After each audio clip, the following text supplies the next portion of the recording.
Hola, yo soy Catalina Quintero y hoy quiero compartirles algo de cómo podemos comprender el cambio climático en la vereda La Aguja, en el Magdalena, y cómo identificar los actores que nos ayudan a hacer la gestión del mismo en el territorio. Pero para poder hablar de los actores y de la gestión tenemos que empezar entendiendo qué es el cambio climático. El cambio climático es un proceso que siempre ha estado en el planeta, pero el que vivimos hoy por hoy se ha demostrado científicamente que ha sido dado por las acciones humanas como la combustión de elementos fósiles, como las actividades agropecuarias, como la deforestación. Y esto ha hecho que se aumente la temperatura hasta el momento en 1.2 grados. ¿Qué es lo que pasa? Cuando aumenta la temperatura en 1.2 grados, cambian muchas dinámicas del clima. Y entonces, en épocas de pocas lluvias o épocas secas, como las conocemos acá, hace más calor que antes, las temperaturas aumentan. Y en épocas de lluvia o épocas de invierno, como les llamamos acá, que en Colombia no existe invierno, sino épocas de lluvia, se dan las precipitaciones mucho más fuertes. Entonces, si bien el cambio climático puede darse por cuestiones naturales y es lo que nos permite tener vida en el planeta, el que tenemos hoy sobrepasa lo que se ha visto y ha sido dado por lo que estamos haciendo los hombres. En nuestro país, el tema del cambio climático tiene que empezarnos a preocupar, pero no es un tema apocalíptico. Lo que nos tiene que invitar es a tomar acciones tanto para adaptarnos como para mitigar. Ustedes están en una zona rural que, si bien ha tenido problemas de pérdida de cobertura vegetal, todavía tienen una muy buena reserva, según lo hemos hablado. Entonces, ¿qué podemos hacer con estas realidades territoriales para abordar el cambio climático? De manera general, vamos a hablar un poco de cómo está el departamento del Magdalena. Hay informaciones muy buenas en el país del tema de cambio climático a nivel departamental. Hay ciudades que están teniendo buenos planes, Santa Marta tiene buenos planes, pero es importante saber qué es lo que dicen esos planes en palabras que podamos comprender. Entonces, los gases de efecto invernadero son esa capa que cubre el planeta Tierra que hace que el calor permanezca más y que haya un aumento de temperatura. Esos son los gases que generan lo que conocemos del cambio climático de origen antrópico. Nuestro país no es un gran emisor de esos gases. Nuestro país, según los últimos estudios, genera aproximadamente entre el 0.5 y el 0.6% de los gases de efecto invernadero.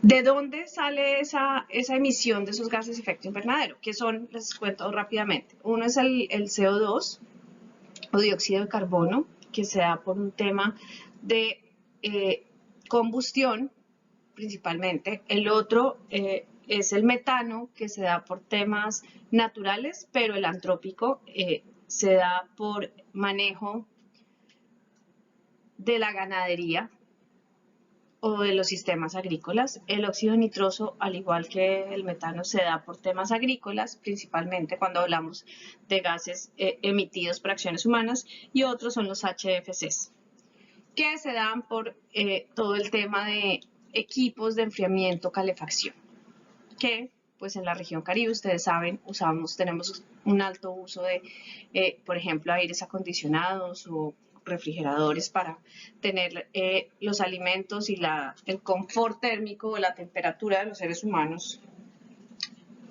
de maneras vivibles.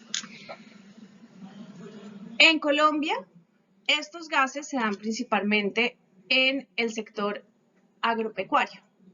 Se dan por un tema de deforestación, se da por un tema de ganadería y por un tema de agricultura. En el departamento se da el 55% en estas actividades. Ustedes dirán, pero Catalina no nos habló del tema de de deforestación. ¿Qué tiene que ver eso con los gases? Pues resulta que cuando deforestamos, liberamos CO2. Entonces, yo les decía, el CO2 se da por la combustión, pero nosotros cuando tenemos un bosque conservado, independientemente si es bosque andino, bosque altoandino, bosque seco, bosque húmedo, captamos CO2. Al momento de tener deforestación, el CO2 es liberado. Entonces, Colombia tiene su principal reto en detener la deforestación y la principal oportunidad también. Entonces, ese es uno de los primeros mensajes que queremos dejarles. Busquemos estrategias de restauración, busquemos estrategias de conservación de lo que tengamos y para eso pues tenemos que conocer quién nos puede apoyar. También tenemos gases, un 6% de gases de efecto invernadero que están asociados a todo el tema de saneamiento básico, rellenos sanitarios, plantas de tratamiento de aguas. Tenemos un 6% que tiene que ver con todo el tema energético, un 4% que tiene que ver con todo el tema de procesos industriales, mineras, y esto nos da el 100% de los gases de efecto invernadero del departamento. Pero ¿qué pasa si no hacemos nada? ¿Qué pasa si mantenemos estos gases de efecto invernadero? Estudios han demostrado que puede pasarnos en el departamento que tengamos un aumento de la temperatura media. Y si tenemos un aumento de la temperatura media, esto inmediatamente trae como consecuencia una disminución del agua, menor biodiversidad en los suelos y por lo tanto pone en riesgo tanto la seguridad alimentaria, la soberanía alimentaria y la seguridad hídrica, es decir, el acceso al agua. Frente a la precipitación, pues podemos darnos cuenta que a 2100 vamos a tener menos cantidad de lluvias y esto nos tiene que invitar a pensar cómo empezamos a conocer más el clima, cómo empezamos a saber dónde encontrar información para tomar decisiones adecuadas. Porque al tener un aumento de temperatura y menores precipitaciones, pues vamos a tener, como les estaba diciendo, problemas con acceso al agua. Entonces, como veníamos hablando, tendríamos posibles alteraciones en seguridad alimentaria, en recurso hídrico, en biodiversidad, en salud, en hábitat y en infraestructura. Ustedes pueden ver que uno de los componentes más altos, más que tenemos con mayor sensibilidad, es la seguridad alimentaria. ¿Por qué? Porque si bien tenemos mucha tierra para sembrar, si no tenemos las condiciones adecuadas, la alimentación se puede ver en riesgo. Pero entonces, ¿qué acciones podemos empezar a implementar? ¿Qué acciones están propuestas en los instrumentos que existen dentro del departamento? Les voy a leer solamente los nombres de las medidas para que ustedes detallen más adelante. El programa de ganadería sostenible que proteja la biodiversidad y asegure la competitividad ganadera, porque no podemos desconocer las actividades productivas que generan empleo y que mueven la economía en la región. Entonces es importante, no tenemos que empezar a cambiar las prácticas, pero tenemos que hacer las cosas de manera transicional y pensarnos en sistemas agrosilvopastoriles donde no solamente se tengan cabezas de ganado, no solamente se tengan potreros, sino que haya diversidad arbórea, que se puedan tener producciones agrícolas, permite que se disminuya, que el ganado tenga procesos digestivos diferentes y que así las emisiones sean menores.